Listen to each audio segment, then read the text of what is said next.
그냥 할 뻔했네.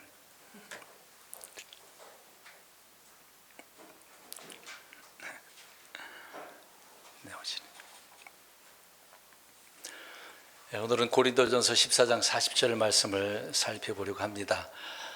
오늘도 우리가 이 말씀을 통해서 이 세상을 바로 직시하고 판단했으면 좋겠고요.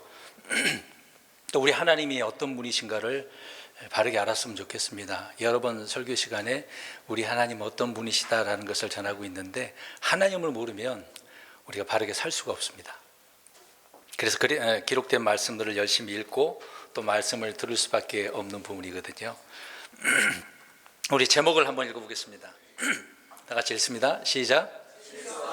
네, 질서가 법이다.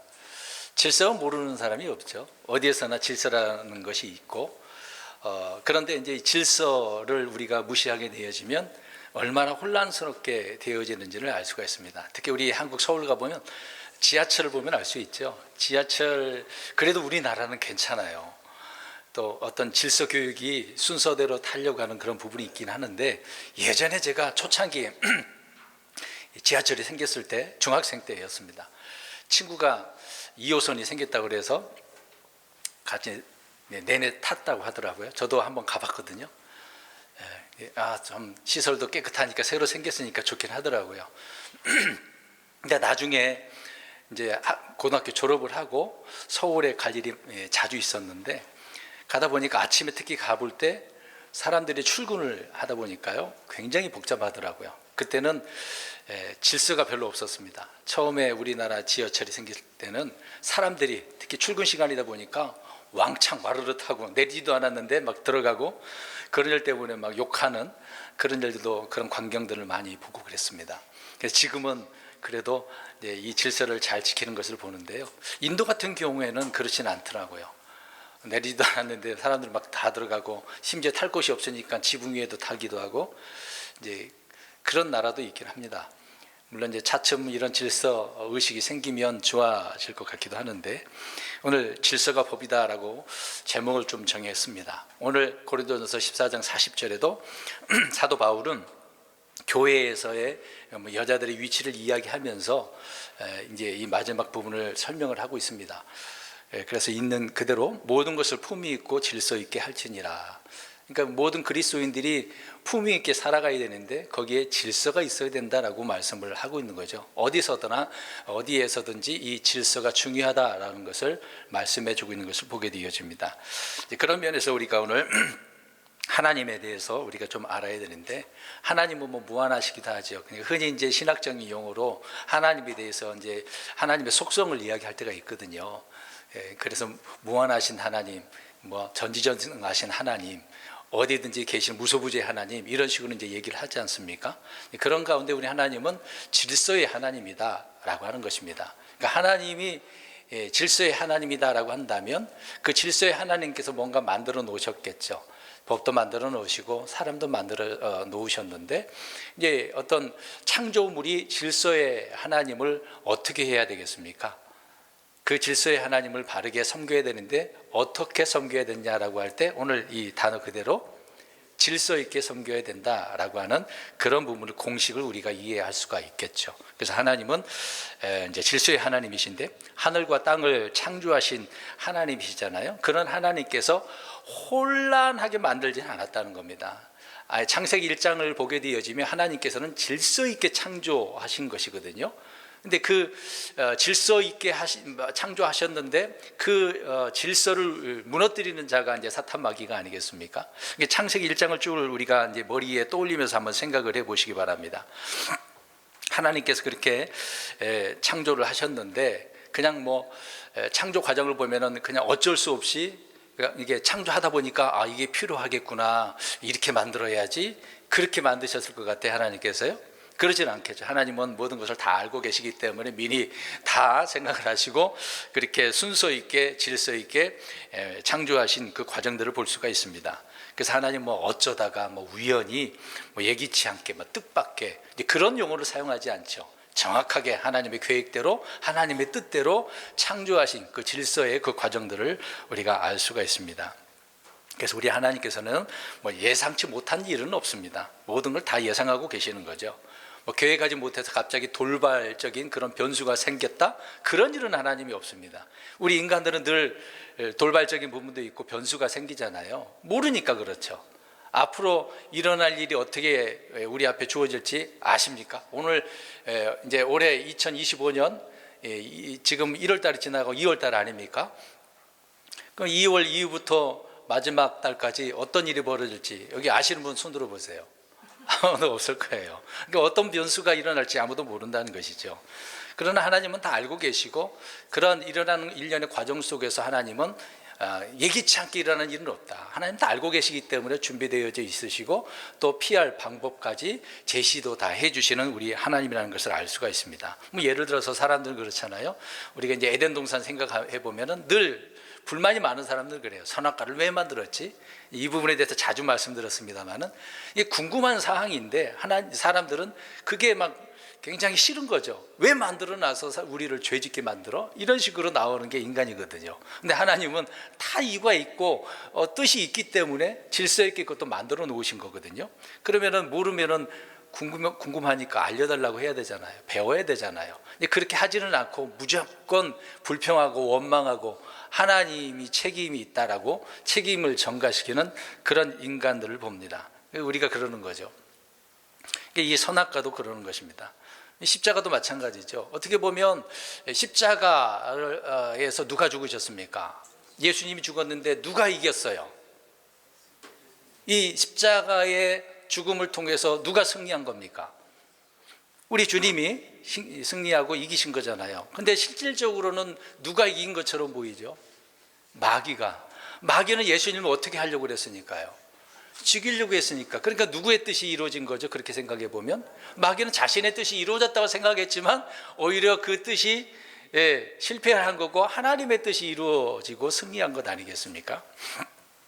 바로 하나님께서는 그런 질서가 있기 때문에 그 때에 맞게 뜻을 다 이루시는 것을 보게 되어집니다.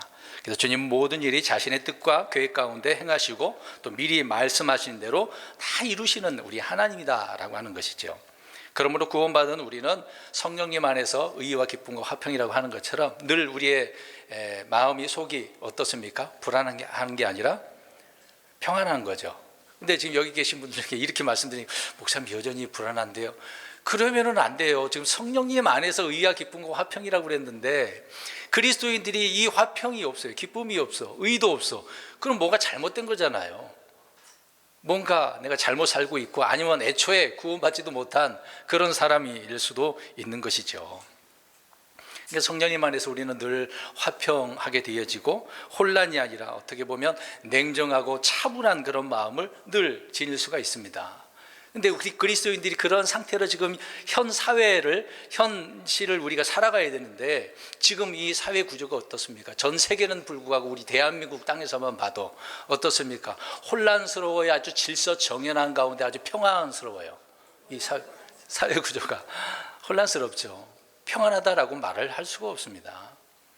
그러면 이 사회는 누가 없으니까 그러는 거예요. 질서가 없어서, 주님이 없어서, 말씀이 없어서 우리는 그렇게 판단할 수밖에 없는 거죠. 그러나 저와 여러분들에게는 주님이 계셔요. 말씀이 계셔요. 우리 안에 성령님이 계셔요. 우리 성령님 떠나시지도 않으세요. 늘 함께하고 계세요. 우리가 잘못하면 또 말씀을 생각나게 해주고 책망해 주시기도 하고 근심하시기도 하고 선한 길로 인도해 주세요. 진리 가운데 인도해 주세요.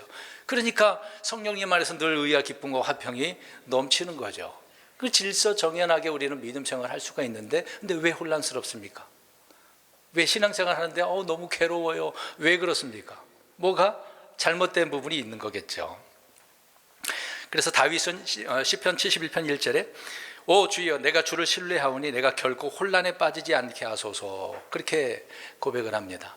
혼란에 빠지지 않게 하소서. 이 혼란, 혼동이라고 하는 단어거든요. 영어로는 컨퓨전이라고 하는 단어인데 이 정신적인 문제도 그렇고 환경적인 문제도 그렇고 사회 문제도 그렇거든요. 뒤에서 말씀드리겠습니다만은 모두가 이렇게 다 혼란스럽고 혼동스럽단 말이죠.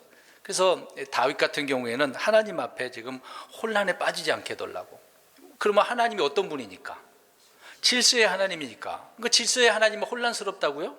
하나님은 그런 분이 아니에요. 혼란스러운 건 사람 인간일 뿐이지 이 세상에서 마귀가 지배하고 있으니까, 여전히 질서가 없게 만들고 있으니까, 그런 사회 구조니까. 우린 그렇지만 주님 앞에, 주님은 질서가 있는 분이니 주님 앞에 나를 혼란스럽게 빠지지 않게 해달라고 구하는 거죠. 우리가 생각해 보면 천문학자, 천문학, 천체 물리학은 우주의 광대한 것을 연구하는 사람들이잖아요. 그래서 그들의 이제 이 천체 망원경 같은 경우에도 굉장히 멀리 보는 것들을 만들어 놓지 않습니까? 그래서 멀리 있는 것들을, 사물들을 보면서, 별들을 보면서 연구를 하잖아요. 보면 볼수록 어떨까요? 하나님께서 창조하신 것들을 볼 때마다 놀랄 수밖에 없어요. 그들은 하나님을 믿지 않는다 할지라도 연구하면 할수록 놀라워요. 어떻게 이럴 수가 있지? 이 지구 밖에 이런 것들이 어떻게 있을 수가 있지? 놀랄 수밖에 없습니다. 그러면 멀리 보는 것 말고 아주 보이지 않는 세밀한 것까지 보는 그런 분자학을 공부하는, 연구하는 사람도 있잖아요. 생물학 같은 경우. 그래서 현미경으로 몇백 대 몇백만 분의 1을 그렇게 확대를 해 가면서 살펴본단 말이죠. 그러면 그럴수록 또 어떻습니까? 분자 핵을 연구하잖아요. 깊은 아주 보이지 않는 것까지 연구하면 할수록 놀랄 수밖에 없다는 얘기죠.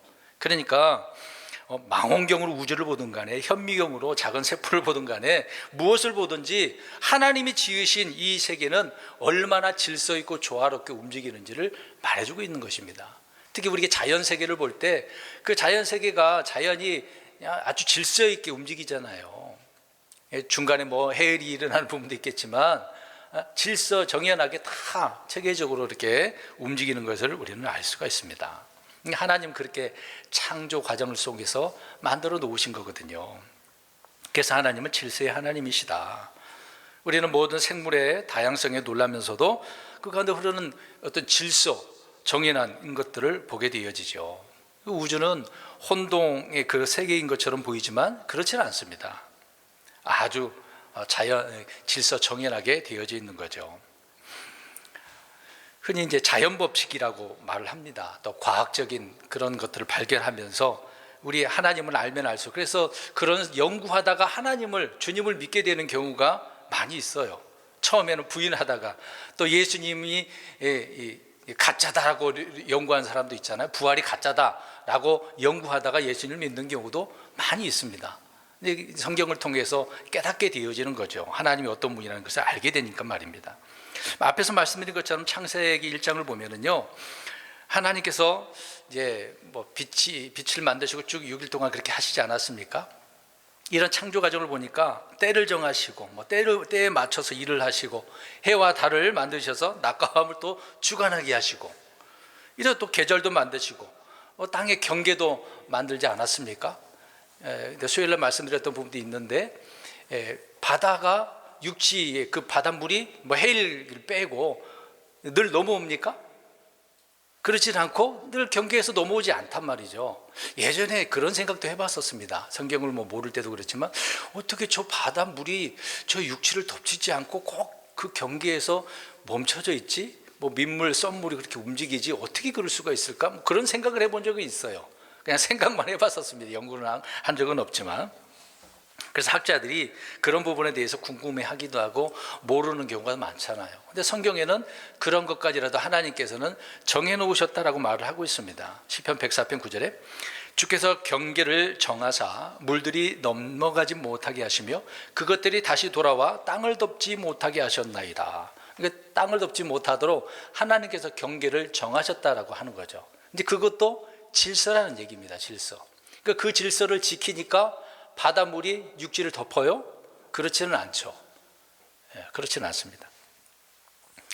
근데 생각해 보세요. 한순간이라도 하나님이 만들어 놓으신 이런 자연 질서가 무너지게 되어지면 이 육지에 사는 사람들은, 이 육지는 어떻게 되겠습니까? 언제나 바닷물이 넘어오게 되어지면 죽는 거죠.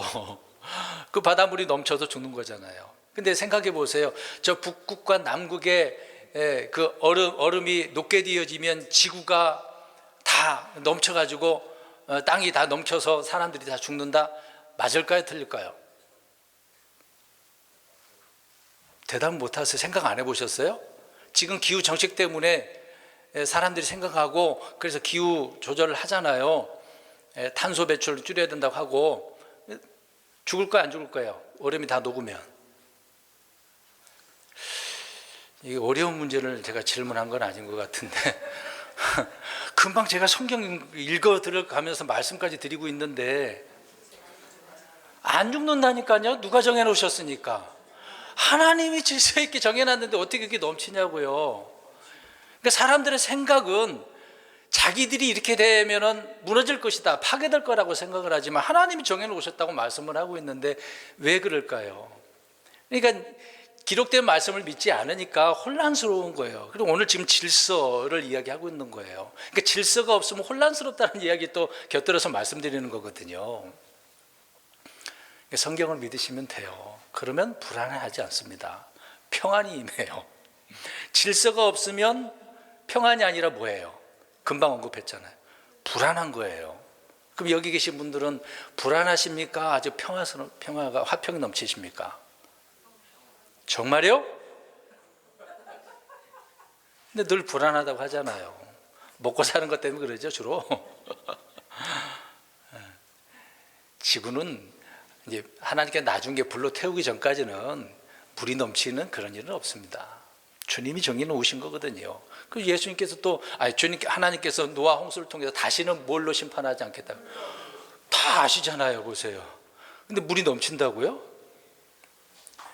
세상 과학자들의 말을 믿지 말고 기록된 말씀을 믿으세요. 질서는 주님의 능력과 지혜와 권위를 그대로 그래서 보여주고 드러내고 있다는 것입니다. 그런데 주님께서는 이런 자연 질서만 세운 게 아니죠. 이제 몇 가지 더 말씀드린다면 오늘 고린도전서 14장에서도 보면 34절부터 보면 가정에 대한 이야기 또 합니다. 교회에서도 이야기도 하고 있는데 먼저 우리 가정에서의 질서가 있죠. 가정에서의 이제 질서 그러면은 이제 가장에 대한 이야기를 할 수밖에 없습니다. 가장의 그 권위가 있는데, 근데 흔히 이제 권위주의가 있거든요. 그래서 이런 우리나라 가부장적인 그런 문제 때문에 이 아버지의, 그러니까 가장의 권위로 많은 가정들이 막 파괴되고 힘들어하고 괴로운 경우도 있잖아요. 그래서 이런 문제를 없애자고 해가지고 아버지를 친구 같은 그런 아빠, 뭐 애인 같은 남편, 그런 식으로 이제 사람들은 말도 표현하기도 하고 그런 남편, 그런 아버지가 있어야 된다라고 생각도 합니다. 그러나 성경은 동등의 관계라고 이야기하지는 않거든요. 권위와 복종의 관계거든요. 순복의 관계를 말씀하고 있는 것입니다. 에베소 6장 1절과 골로새서 3장 20절에 말씀하고 있죠. 그래서 자식은 부모에게 어떻게 하라고 합니까? 잘 알고 계시네요. 순종해야 되는 겁니다. 근데 요즘은 부모에게 순종 잘 안 하려고 하죠. 대들려고 하고 있고 심지어 부모를 때려 죽이는 일도 많이 발생하고 있습니다. 무서운 일이죠. 그건 뭐가 파괴돼서 그래요? 예, 그래. 지금 계속 말씀드리는 질서가 파괴돼서 그렇습니다. 질서가 파괴되니까 그 가정이 무너지는 거거든요. 혼란스럽게 되어지는 겁니다. 주님의 질서에 순종할 때 그래서 자녀들은 복을 받는 거예요. 장수하게 되어진다고 말씀하고 있습니다. 아내는 그래서 또 남편에게도 순종해야 된다고 말씀하고 있는 거죠. 그래서 그런 질서를 하나님께서는 율법으로도 이스라엘 백성들에게 정해 놓았고 사도 바울도 이런 면에 있어서도 교회에서 또 가정에서도 이런 문제가 있어야 된다라고 질서에 대한 이야기를 해주고 있는 것이죠. 근데 이런 질서는 막 꼭 명령으로만 우리가 해서 그렇게 한다고 하면 안 되고 자발적으로 순종을 해야 되는 것입니다. 인격적으로나 자발적으로 이것이 자연스럽게 이루어져야 올바른 것이 아니겠습니까? 근데 사람들은 이제 그런 걸 떠나서 이거를 권위로 생각을 하니까 이게 이제 문제가 되고 있는 것이죠. 질서는 그래서 스스로가 주님께서 정하신 그 질서를 준수함으로 인해서 지켜가야 되는 것입니다.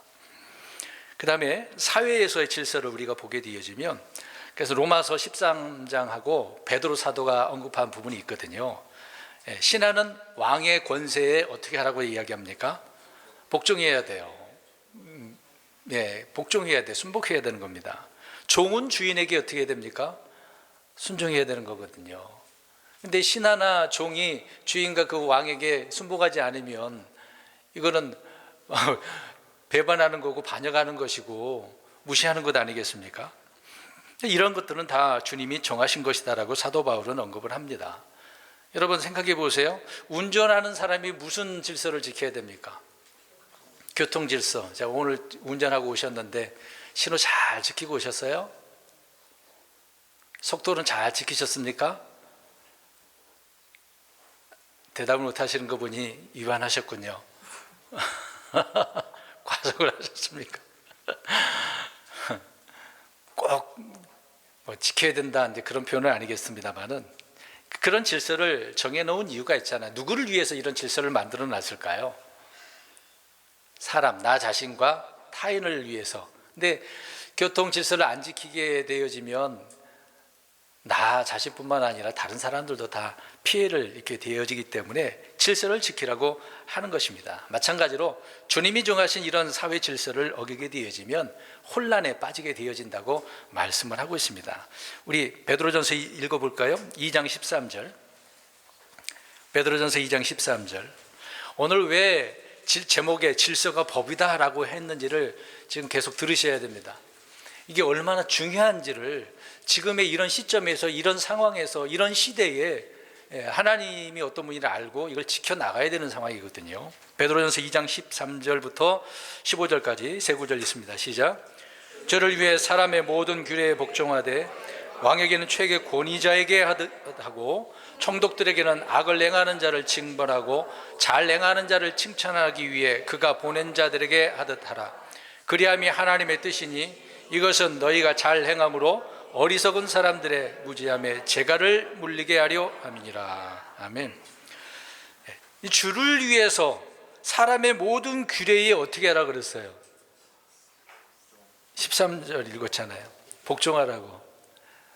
그래서 주를 위해서라고 그랬습니다.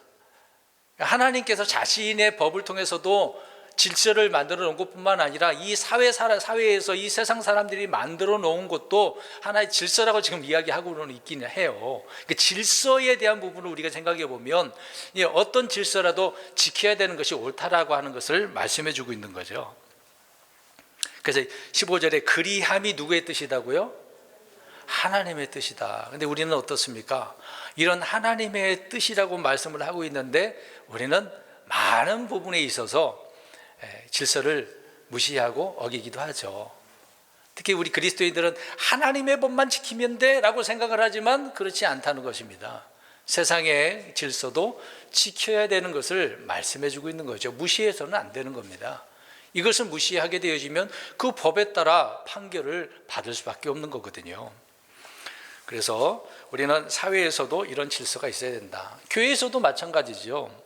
베드로전서 5장 5절을 보니까 너희 젊은 사람들아 이와 같이 장로들에게 복종하라. 참으로 너희는 다 서로에게 복종하며 겸손으로 옷 입으라. 서로 복종하래요.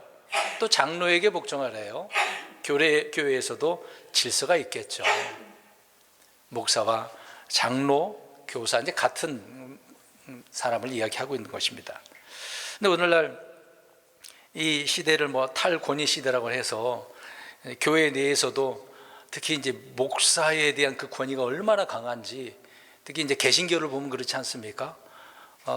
그 개신교의 목사가 저주하면 그 저주가 다 내게 임할 것 같고, 말 한마디 한마디가 축복해, 흔히 이제 축복기도 해준다 그러잖아요. 그 말이 다 그대로 이루어지는 것 같고, 그래서 목사 말 한마디에 따라서 막 엄청 좌지우지되는 그런 것 때문에 어떤 성도들은 불안해하는 경우도 많이 있습니다. 목사의 그 권위주의, 거기에 막 억눌려서 괴로워하는 성도들이 많죠. 아니 그렇게 권위로 막 억누르면은 그곳에 어떻게 더 있을 수 있겠습니까? 못 있죠. 많은 성도들이 괴로워합니다. 그래서 권위주의를 청산해야 된다 그런 말들이 얼마나 많습니까? 근데 문제는 권위주의하고 권위하고 어떻습니까? 다르죠. 권위주의는 잘못된 거죠. 근데 권위는 누가 인정한 거예요? 하나님이. 그것이 오늘 제목에 나와 있듯이 뭡니까? 질서라고 하는 것입니다. 어디에서든지 질서가 있잖아요.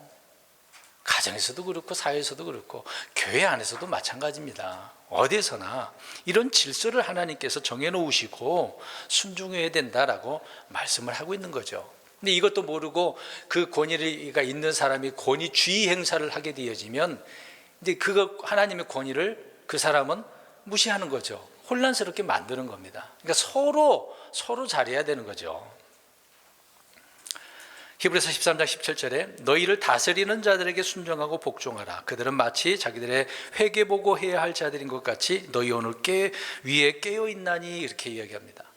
교회에서도 누군가 다스리면 순종하고 복종해야 된다라고 하는 말씀을 하고 있는 거죠. 그래서 교만한 성도들은 주님께서 이렇게 정해놓으신 질서를 무시하거나 때로는 자신이 질서를 세워서 질서를 만들어서 그렇게 하려고 하는 사람이 많습니다. 근데 생각해 보세요. 내가 만든 질서하고 하나님이 만들어 놓은 질서하고 어떤 것이 더 완벽하겠어요? 어떤 것이 더 질서 정연하게 잘 되겠어요? 하나님의 말씀이죠. 근데 교만한 사람들은 자신이 세우는 거죠. 자신이 세우는 것은 성경의 진리가 아닙니다. 여러분, 그래서 우리 하나님은 무계획적으로 일하지 않으십니다. 다 계획이 있으세요. 흔히 이제 뭐 영화나 드라마에도 다 계획이 있구나, 이제 그런 말들을 하잖아요. 근데 하나님은 그러신 분입니다. 다 계획이 있으신 분이죠. 철저하게 계획을 세우시고 모든 세대에 이르는 생각들을 가지고 계신다라고 말씀을 하고 있습니다. 그런 분이 예기치 않는 일로 인해서 막 불안해 하시겠습니까? 전혀 그럴 일이 없는 거죠. 우리 성경 한 구절 보겠습니다. 이사야 46장 10절. 이사야 46장 10절. 46장 10절입니다. 우리는 성경을 공부해야 될 이유가 바로 이런 부분이죠. 우리 하나님이 이런 분이라는 것을 알게 되어지면, 명tex이 뒤에 나가봐요. 이사야 46장 10절 읽습니다. 시작. 내가 처음부터 끝을 밝히 알리고 아직 이루어지지 아니한 일들을 옛적부터 밝히 알리며 이르기를 나의 계획이 설 것이며 내가 나의 기뻐하는 모든 일을 이루리라 하였노라. 아멘. 하나님께서 대언자를 통해서 말씀하셔요. 내가 처음부터 끝을 다 밝히 말해줬어. 예전서부터, 옛적부터 이걸 다 말해줬던 거야. 그러니까 말해줬던 것을, 내가 계획했던 것, 내 뜻을 다 어떻게 하시겠대요? 이루시겠다. 내 뜻이, 내 계획이 설 거야. 세워질 거야. 이루어지게 될 거야. 라고 말씀을 하고 있는 겁니다. 이루셨고 앞으로 또 이루시기도 하고, 주님은 그런 분이시라고 말씀하고 있는 거죠. 우리는 일을 할 때 그래서 어떤 계획을 세우잖아요. 필요한 예산이 얼마나 들어가는지, 인력이 얼마나 필요한지, 또 시간이 얼마나 필요한지, 이걸 다 계획을 세우고 일하는 것 아니겠습니까? 하나님께서도 그러는 거예요. 영원의 상태에서도 하나님은 이 시간적인 이 세상 안에 있는 것들까지 다 계산하고 계셨던 것이죠. 그러니까 질서의 하나님이라는 것은 바로 하나님의 계획과 미리 정하신 그 뜻에 따라 일하시는 하나님이라는 거죠. 질서의 하나님은 예언하시는 것뿐만 아니라 그 예언한 것을 어떻게 하신 분이에요? 이루시는, 성취하시는 하나님이다. 근데 저와 여러분들 하나님의 이런 질서 정연한 말씀들을 우리도, 하나님도 이루시고 성취하시는데 우리도 그 말씀 그대로 순종해야 되는 것 아니겠습니까? 근데 질서가 없는 상태로 늘 혼란스럽고 괴롭고 이런 일들이 얼마나 많이 벌어지고 있어요. 그래서 주님의 계획을 거절하는 것은 질서를 거부하는 것이다 라고 하는 겁니다. 성경적인 예를 보면 알 수가 있잖아요. 누가복음 7장 30절에 나옵니다. 침례 요한을 통해서 회개의 물침례를 주잖아요. 물침례를 줬어요. 이건 하나님의 계획이라고 말씀을 하고 있는데 그들이, 바리새인 종교 지도자들이 거부를 했다고 나오잖아요. 그래서 거기에 말하는 말씀이 하나님의 계획을 거부했다라고 이야기를 하고 있습니다. 그 질서를 안 지켰다는 얘기죠. 이거는 내가 침례를 받고 안 받고 이건 선택사항이 아니었다는 얘기죠. 그러니까 이스라엘 사람들을 향해서 하나님께서는 침례 요한을 통하여 주시는 그 물침례는 다 어떻게 해야만 해야 되는 거예요? 선택사항이 아니라 받아야 되는 일이에요. 회개해야 되는 일이거든요. 우리 예수 그리스도를 향한 하나님의 계획이 또 무엇이겠습니까? 어디에서 죽으셔야 돼요? 근데 예수님이 안 죽으시면 저와 여러분들의 죄는 어떻게 됩니까? 제거가 안 돼요. 씻겨지지가 않습니다. 여전히 구약적인 입장에서 어떻게 해야 돼요? 죄 용서 받으려면 뭐가 필요해요? 짐승이 필요해요. 그것도 매번 죄 지을 때마다 범법헌물도 드려야 되잖아요. 1년에 한 번 드리는 것도 있지만 범법헌물도 있잖아요. 이스라엘 사람들처럼 그렇게 해야 된다고 생각하면 우리나라는 어떨까요? 지금 인구가 얼마나 됩니까? 우리 한국에 5천만 명이 넘는데 이 5천만 명의 죄를 다 용서받으려면 짐승이 얼마나 필요해요? 그냥 5천만 마리? 금끝이에요? 계속 있어야 되잖아요. 그걸 어떻게 감당하려고요? 그러니까 하나님의 계획은 단 한 번으로 끝내버릴 방법을 어디에서 이루셨어요? 십자가에서. 얼마나 놀라워요. 하나님의 질서는 이렇게 정확하다고요. 다 이루시는 그런 질서라고요. 하나님께서는 자기 자신의 질서도 이렇게 지켜 나가시는 분 아닙니까? 지금 이 시대에 우리를 향한 주님의 계획은 모든 사람들이 다 믿고 구원을 받는 것 아니겠습니까? 그게 하나님의 계획이에요. 근데 사람들은 지금 어떻게 합니까? 예수 믿고 구원 받으세요 그러면은 거부해요. 그들 역시도 그러면 뭘 무시하는 겁니까? 주님의 질서를 거부하고 있는 거죠. 무시하고 있는 겁니다. 그렇기 때문에 혼란에 빠져 있는 상태가 되어져 있고 그 혼란으로 말미암아 나중에 지옥에 가게 되는 것 아니겠습니까? 우리 하나님께서 세우신 계획은 불변합니다. 어느 누가 파괴할 수도 없어요. 우리 성경 보겠습니다. 히브리서 6장 17절 18절 두 구절을 봅니다. 히브리서 6장 17절 18절. 지금 우리는 2025년 2월 달에 접어들었습니다. 앞으로 어떤 일이 벌어질지는 몰라요. 많은 혼란이 야기되는 이런 세상에서 우리는 주님이 어떤 분인가를 알고 나 자신을 바르게 세워야 되겠죠. 6장 17, 18절 시작. 이런 이유로 하나님께서 약속의 상속자들에게 자신의 계획이 불변함을 더욱 풍성히 보여주시려고 그 일을 맹세로서 확정하셨나니 이것은 우리 앞에 놓인 소망을 붙잡기 위해 피난처로 도피한 우리가 하나님께서 거짓말하실 수 없던 두 개의 변경할 수 없는 것들로 말미암아 확고한 안위를 얻게 하려 하심이라. 아멘. 여기서 두 개의 변경할 수 없는 것은 하나님의 약속과 계획이거든요. 자신의 계획이 불변하다. 그대로 질서 있게 이루어지는 말씀들이 이루어진다 그 얘기를 하고 있는 거죠. 이게 영적 질서고 영적 법칙의 핵심 아니겠습니까? 그러니까 오늘 제목처럼 질서가 곧 뭐라고요? 법이에요. 왜 그러냐면 이사야 33장 22절에 주께서 우리의 재판자시요 주께서 우리의 입법자시니라고. 입법자. 우리나라 입법하는 기관이 어디예요? 국회잖아요. 국회의원들이 제대로 된 법을 만들어야 되는데 그렇지 못하는 법도 많이 만들잖아요. 근데 하나님은 입법자셔요. 법을 만드시는 분이라는 것을 이야기합니다. 만들어 놓고 가만히 계신 분은 아니잖아요. 그대로 이루시는 질서가 곧 법이다라고 우리는 알 수가 있습니다. 근데 법이 없는 생각을 우리가 생각해 보시기 바랍니다. 법이 지켜지지 않는 세상, 그래서 흔히 무슨 천지라 그래요? 무법천지. 법이 없는 세상에 그래요. 그러면 혼란이 야기되고 재앙이 일어나죠. 여기저기서 힘이 센 놈이 법이 되는 거예요. 힘이 센 놈이.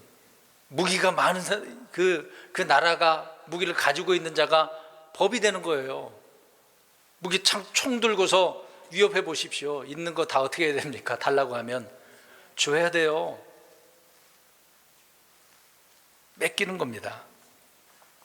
세상이 그렇게 된다고 생각해 보세요. 그래서 그런 영화들이 많이 나오잖아요. 지구 멸망에 대해서 기후에 멸망이 나가고 전쟁으로 핵전쟁으로 멸망이 돼서 어떤 이제 정부가 무정부 상태가 되어져서 무기를 가지고 있는 또 사람들이 많이 몰려서 권력을 만든 그 쪽이 조그마한 통치하는 그곳이 법이 되는 것이거든요. 그런 영화들이 얼마나 많이 나옵니까? 무질서에 대한 이야기를 이 세상이 이렇게 흘러가고 있다는 것 세상에서도 말을 하고 있잖아요. 여러분 주님은 법을 주시는 하나님이시잖아요. 근데 마귀는 어떤 자입니까? 입법자가 아니라 오히려 법을 파괴시키는 범법자잖아요. 법을 어기는 자입니다. 이 마귀를 닮은 마귀를 따라가는 자들이 얼마나 많아. 이 세상이 그렇고, 심지어 그리스도인들도 하나님은 질서의 하나님이고 질서가 법인데, 기록된 말씀이 법인데도 불구하고 그 말씀을 무시하지 않습니까? 우습게 알잖아요. 이 킹제임스 성경도 우습게 하는 사람들이 얼마나 많습니까? 그냥 대충 생각하고. 이 교통법규 그러면은 그 법규를 지켜야 되는 거, 지키는 자를 말하는 거죠. 하나님 말씀 만들어 놓은 법도 그렇습니다. 질서와 법은 같은 거예요. 질서와 법은 같은 겁니다. 그래서 질서의 하나님은 곧 법의 하나님이다라고 우리는 알 수 있습니다. 그래서 우리 신약 성도들은 법에 대해서 바울이 많은 이야기를 했어요. 무슨 법을 지켜야 된다고 합니까? 모르세요? 처음 들어보십니까? 우리 그리스도인들도 법을 지켜야 된다는데요. 처음 듣는 것처럼 저를 쳐다보고 계시네요. 믿음의 법, 의의 법, 왕가의 법, 자유의 법, 생명의 법, 은혜의 법. 우리에게 이런 법이 있어요. 우리는 믿음의 법에 순종할 때는 구원을 받는 거 아닙니까? 우리는 살아가는 모든 삶의 믿음의 법에 따라 살아가야 되는 거죠. 구원받은 백성이 주님의 믿음의 말씀을 통해, 그 법을 통해서 살아가야 되고 건전하게 살아가야 되는 거잖아요. 믿음은 하나님의 의에 이르게 하기 때문에, 그래서 의의 법이다라고 이야기를 하고 있는 겁니다. 이 믿음의 법을 따르지 않으면 그게 어떻게 의의 법이라고 할 수가 있겠어요? 우리 그리스도인들도 법을 잘 지켜야 된다고요. 이렇게 법을 잘 지켜야 된다고 하니까 세상에서 교통법규, 이 나라법을 지켜야 된다고 생각하지 말고, 하나님은 질서의 하나님이고 질서는 법이다라고 할 때 우리 그리스도인들도 이런 법을 지키자라고 말씀을 드리고 있는 겁니다. 근데 우리 그리스도인들은 법을 너무도 안 지켜요. 무시합니다. 우습게 알죠. 수요일 날 우리 몇 안 되는 분들하고 기도할 때, 특히 우리 나라를 위해서 기도할 때가 있거든요. 그때 빠지지 않고 이런 기도를 합니다. 법이 얼마나 무서운지를 저들이 알게 해달라고. 들으시죠, 자매님? 네. 여러분, 법이 얼마나 무서운지 모르십니까? 법을 안 지키면 그 법대로 되는 거잖아요. 뭐 하나님의 법은요? 세상의 법은 그렇다 쳐. 세상의 법은 저 감옥에 가면 돼. 사형 받을 수도 있겠지만, 하나님의 법은 어떻습니까? 지옥이죠, 뭐. 불신자들은. 그리스도인들은 법 안 지키면 어떻게 됩니까? 엄청난 징계가 있어요. 징계가 있어요. 하나님 버리지 않으시니까 징계를 하시겠죠.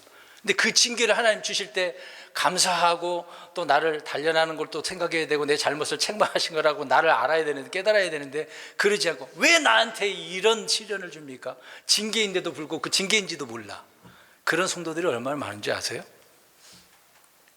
주님의 법을 모르니까 그래요.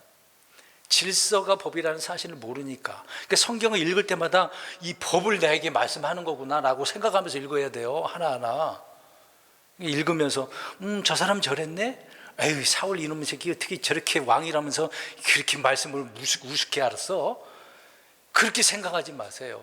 내가 사울이라고 생각해야죠. 읽으면서 내가 이렇게 하나님의 말씀을 가볍게 여기면 이렇게 되는 거구나 생각을 해야죠. 질서의 하나님께서는 법의 하나님이십니다. 여러분, 말씀대로 산다라고 하는 것은 법대로 산다는 거예요. 흔히 우리는 말씀대로 살자 말 많이 하잖아요. 그 말은 법대로 산다는 거 아닙니까? 질서에 순종한다라고 하는 의미라는 거죠. 그러니까 질서가 꼭 가축관이에요. 가축관. 그래서 오늘 고린도전서 14장 40절에 모든 것을 품위 있게 하고 어떻게 해요?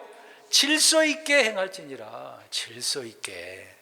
어디에서든지 그리스도인들은 질서 정해내야 돼요. 무질서와 혼동, 혼란은 하나님의 성품이 아닙니다. 하나님의 영이 하시는 일이 아니라는 거예요. 주님의 일은 말씀드린 것처럼 질서 정연하고 자연스럽고 진리를 거슬리지도 않고 조화로운 거거든요. 그래서 주님께서는 무엇이나 질서 있게 행하도록 이렇게 명령하셨어요. 사도 바울이 오늘 이야기하고 있는 겁니다. 품위 있게 하면서 질서 있게 행하라. 그러면 우리 경배 시간을 생각해 보겠습니다. 이 경배 시간은 어떻게 해야 돼요? 뭐 어렵게 대답하지 마세요. 질서 있게 해야 된다고. 이건 제 말이 아닙니다. 이스라엘 백성들을 통해서 말씀하고 있어요. 성경 한번 보겠습니다. 역대하 29장 35절. 이제 이스라엘 백성이 드리는 경배를 보면서 우리가 보는 거죠. 역대하 29장 35절. 역대하 29장 35절. 시작.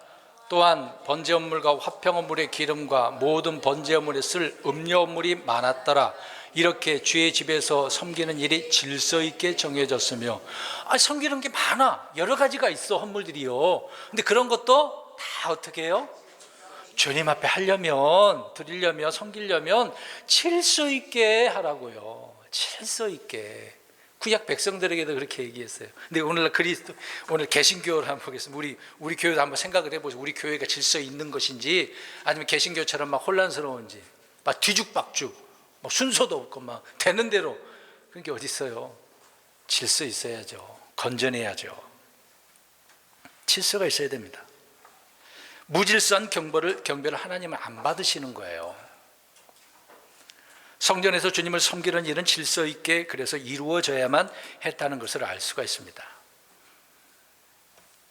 우리는 영과 몸이 자유롭지만 이런 질서를 지켜야 되는 거죠. 특히 이제 정신이 막 혼란스러우면 안 돼. 지금 이 주님을 경배하러 이렇게 이 자리에 앉아 계시는데 정신 상태가 지금 혼란스러우면 하나님이 안 받아주시는 거예요.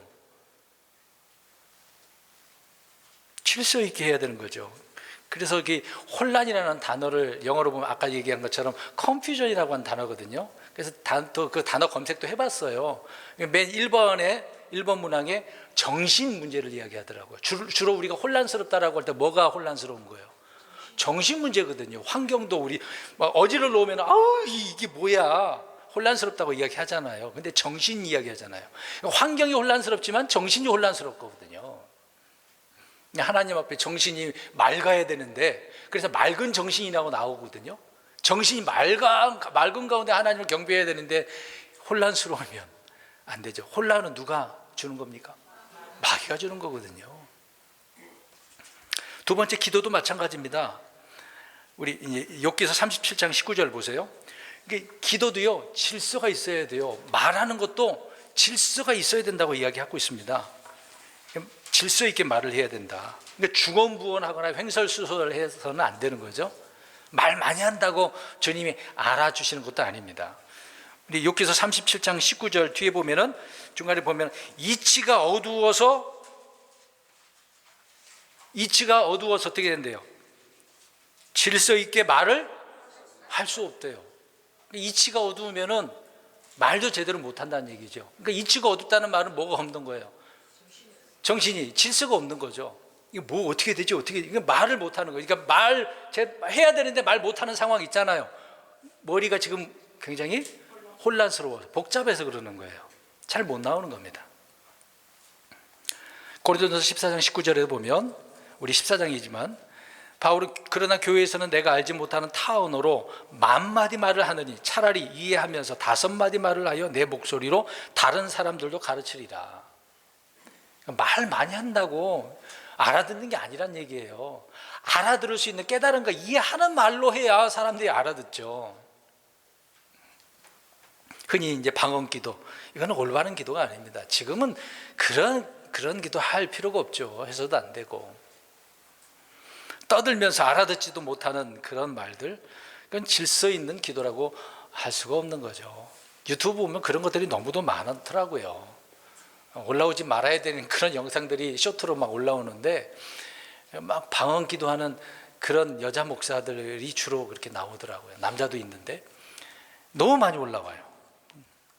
왜 그렇게 하는지 모르겠습니다. 그래서 우리는 기도할 때 정신을 차려서 깨어있는 상태에서 말을 해야 돼요. 하나님께. 한번 생각해 보세요. 저와 여러분이 하나님이라고 생각하는데, 근데 다른 사람들이 저와 여러분들이 기도한다고 생각해 보세요. 알아듣겠어요? 못 알아듣잖아요. 어떻게 알아? 하나님도 못 알아들어요. 뭐라고 그러는지도 몰라. 하나님 쟤 뭐라고 말하냐? 참 웃음이 안 나오나요? 하나님 계속해서 웃고 계시지도 몰라. 어이가 없는 웃음이 있죠. 그래서 주님은 우리의 중원부원하는 그런 기도는 듣지 않는다고 말씀하고 있는 겁니다. 다양하게 이런 질서에 대한 말씀들을 하고 있는데, 사랑하는 성도 여러분, 주님은 질서를 부여하시고 때에 따라 이렇게 일을 하시는 분이다 라고 하는 겁니다. 그래서 질서가 없는 곳에서는 화평이 없어요. 이 사회가, 우리나라 사회만 봐도 얼마나 혼란스럽습니까? 화평이 없어, 조화가 없어요. 근데 질서의 하나님을 믿는 성도가 혼동하는, 이 혼동에 빠지는 그 일이 뭐 때문에 그렇겠습니까? 그러니까 다른 것들을 신뢰하기 때문에 그래요. 주님이 아닌, 말씀이 아닌 다른 것에 빠지니까, 거기에 신뢰를 하니까 그렇게 되는 거죠. 그러나 하나님을 신뢰하게 되어지면 말이나 행동이나 마음가짐이 늘 정돈되고 급하지도 않고 냉철하게 되어지고 여유가 있어요. 여유가 있습니다. 그러나 하나님이 아닌 다른 무엇에 신뢰하게 되어지면 그 질서는 바로 혼동으로 빠지게 되어집니다. 평안도 깨지고 무질서하게 되어지는 거죠. 그럼 언제 무질서하게 되겠습니까? 언제 혼동에 빠지겠습니까? 우리 첫 번째로 이사야 45장 16절이나 골로새서 3장 5절에 보면 우상을 만들며 혼동에 빠진대요. 근데 지금 우리는 어떤 형상을 만들지는 않아. 그렇지만 내 안에 보이지 않게 만들어 놓은 우상들이 있어요. 그게 뭐예요? 골로새서에 말하고 있는 게, 탐심은 우상숭배예요. 탐욕이 우상숭배라고 하잖아요. 저와 여러분들에게 이 탐욕이 있어요, 없어요? 있잖아요. 솔직히 얘기하세요. 있잖아요. 그러니까 주님이 아닌 다른 것에 우리가 신뢰하면 거기에다 마음을 두게 되어지면 혼란에 빠지는 거예요. 돈이나 자녀나 어떤 명예나 출세욕에 그런 우상을 만들면 그렇게 되는 겁니다. 특히 요새 뭐 아이돌 뭐 그러잖아요. 연예인들, 스타. 거기에 빠지면 혼란하게 되는 것이죠. 만들어서는 안 되는 겁니다. 또 하나는 주님께 범죄하고 순종하지 않기 때문에 혼동에 빠지는 거거든요. 이런 데 빠지지 말라고 지금 말씀을 드리는 거예요. 죄는 모든 질서를 파괴하기 때문에 그렇습니다. 아담은 주님께 범죄하고 불순종한 그 이후에 혼란에 빠졌어요. 그래서 나무 밑에 숨어가지고 뭘 해 입었어요? 나뭇잎으로 옷을 해 입었잖아요. 하나님 입혀주기 전까지는. 혼란스러운 거죠. 그러니까 죄 짓기 전까지는 벗어도 부끄럽지가 않았어요. 근데 죄를 짓고 난 뒤로 부끄러워 하면서 이게 혼란에 빠진 거잖아요. 그러니까 질서가 무너진 거잖아요. 그러니까 하나님의 질서는 뭐였죠? 저 동산 중앙에 있는 거 다 먹어도 되는데 거기에 있는 선과 악의 지식의 나무, 알게 하는 나무를 선악과를 먹으면 안 된다. 따먹지 말라고. 먹으면 어떻게 된다고요? 죽어. 근데 그 따먹는 순간 정신이 혼란하게 된 거예요. 많은 부분이 있어 혼란스럽게 빠지게 된 거죠. 다윗도 마찬가지지 않습니까? 죄를 짓고 나니까 이제 탄로날 것 같아. 우리아를 데려왔는데 집도 안 가네.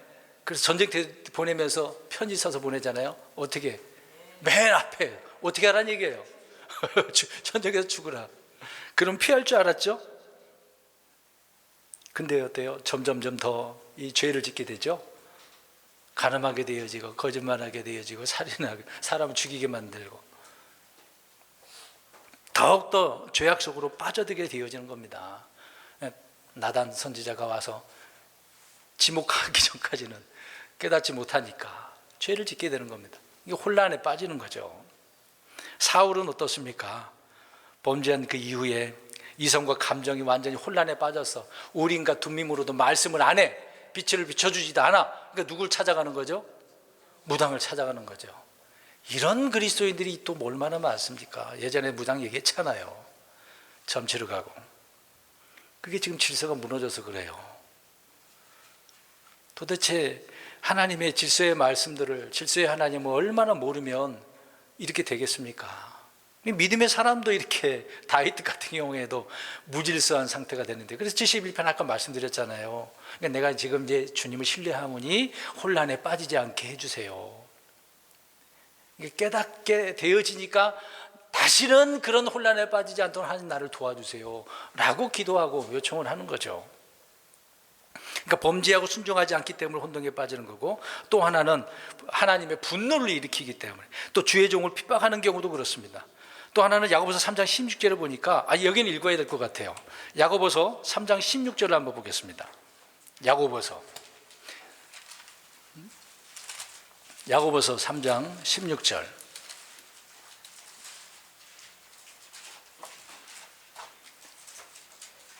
(3장 16절) 시작. 시기와 다툼이 있는 곳 거기에는 혼란과 모든 악한 일이 있느니라. 시기와 다툼이 있는 그곳에 뭐가 있어요? 혼란과 악한 일이 있대요. 혼란이 있대요. 이제 혼란이 생기는 순간 질서가 무너졌으니 죄를 지을 수밖에 없겠죠. 그러니까 악한 일이 일어날 수밖에 없겠죠. 이 시기가 얼마나 무서운지 아십니까? 시기심은 사람의 건전한 정신을 완전히 마비시키는 거예요. 그래서 앞에서 언급했던 사울이 그렇지 않습니까? 사울은 천천히고 다윗은 만만이라는 소리 듣는 그 순간 시기심이 발동되니까 전쟁하는 가운데 다윗이 저기 있어. 그러니까 어떻게 합니까? 죽이러 거기까지 갔어요. 또 시기심 때문에 이게 판단 능력이 상실하게 되어지는 거죠. 마비가 되는 겁니다. 이런 혼란을 야기시키는 것들이 얼마나 많이 일어납니까? 그래서 저는 지금 우리 성도님들에게 뭘 지키라고 말씀드리는 거예요? 질서를. 질서는 곧 뭐다? 법이기 때문에 법을 지키자고요. 법을 지키자고요. 정치적으로 저는 얘기하는 게 아니에요. 정치 그게 뭐가 중요합니까? 이미 이 세상에 있는 것들은 다 무질서인데요. 자기들이 만들어 놓은 법 안에서 이게 옳고 저게 옳고 말을 하는 게 뿐인데요. 말이 나와서 그렇지 성경은 절대 군주잖아요. 민주주의도 아니에요. 민주주의는 1900년대에 일어났어요. 얼마 안 됐어요. 민주주의가 앞으로 영원할 것처럼 보이십니까? 손 들어보세요. 민주주의가 앞으로 천년왕국때 이루어질 거라고 생각되시는 분 손 들어보세요. 있어요? 천년왕국 때는 어떻게 하는 거죠? 누가 다스리는 거예요? 주님이 다스려요. 그러면서 저와 여러분들의 또 지역마다 다스리는 그 권한도 주어지긴 하죠. 주님이 다스리는 겁니다. 절대 군주체예요. 성경은. 이 세상이 만들어 놓은 것들을 가지고 거기에 이념에 빠지지 마세요. 좋은 것은 좋다 하고 나쁜 것은 나쁘다고 하면 돼요. 예 아니오가 정확하면 되거든요. 구별하면 돼요. 성경적으로. 다 좋다고 그러고 다 나쁘다고 할 수는 없겠지만 예면 예 아니면 아니요 정확해야 되는 거죠. 그래서 이 시기심을 더 말씀드린다면 고라 같은 경우도 모세와 아론을 어떻게 했습니까? 대적을 했어요. 그래서 그들은 다 죽었잖아요. 대적한 자들은. 근데 왜 그랬다 그랬어요? 금방 시기라고 계속 얘기한다 그랬는데 시편 106편 16절에서 18절을 보면 그들이 시기했다고 그랬어요. 시기해서 대드는 거고 반역하는 거고 그로 인해서 그 결과는 죽음이죠. 땅이 삼켰다고 그러지 않았습니까? 이 시기심이 얼마나 무서운 줄 아세요? 결론적으로 말씀드립니다. 사랑하는 성도 여러분, 하나님께서 모든 것을 이렇게 자신의 뜻대로 계획대로 주님의 때에 맞춰서 질서 있게 운행하시는 우리 하나님이라는 거예요. 하나님을 질서의 하나님이라고 한다면 우리 그리스도인들도 주님께서 명령하신 이 질서의 말씀들을 따라서 순종하면서 살아가야 되는 거죠. 다른 거에 우리가 거기에다가 마음을 뺏기거나 신뢰하지 말고 우선적으로 우리는 하나님의 왕국과 의가 아니겠습니까? 이 진리의 말씀이 있는 것인데 우리 성도님들은 정말 이런 질서 있는 사람들이 되었으면 좋겠습니다. 그래서 골로새서 2장 5절에 너희가 질서 있게 행하는 것이라고 표현합니다. 데살로니가 후서 3장 6절과 7절에 보니까 너희는 질서 없이 걸으며 우리에게서 받은 전통대로 걷지 아니하는 모든 형제에게서 떠나라. 이런 자가 있다면 거기에서 어떻게 하래요? 떠나라. 내가 거기 있다고 보면 어떻게 됩니까? 나도 물들어서 질서가 없게 되니까. 무질서한 곳을 보면 그냥 피해버리세요. 떠나버리세요. 거기 있을 필요가 뭐 있습니까? 우리는 주께서 명령하신 대로 질서 있게 걸어가야죠. 내게 주신 그 질서를 우리는 감사하고 올바르게 행하며 걸어가야 되는 것 아니겠습니까? 그래서 질서가 법이에요. 무서운 법이라고요. 그냥 해도 되고 안 해도 되는 그런 법이 아니라 이 질서는 가장 중요한 법이라고 말씀을 하고 있기 때문에 이 법을 지키자라고 하는 겁니다. 이런 그리스도인 되시는 모든 성도님 되시길 주의 이름으로 축원드립니다.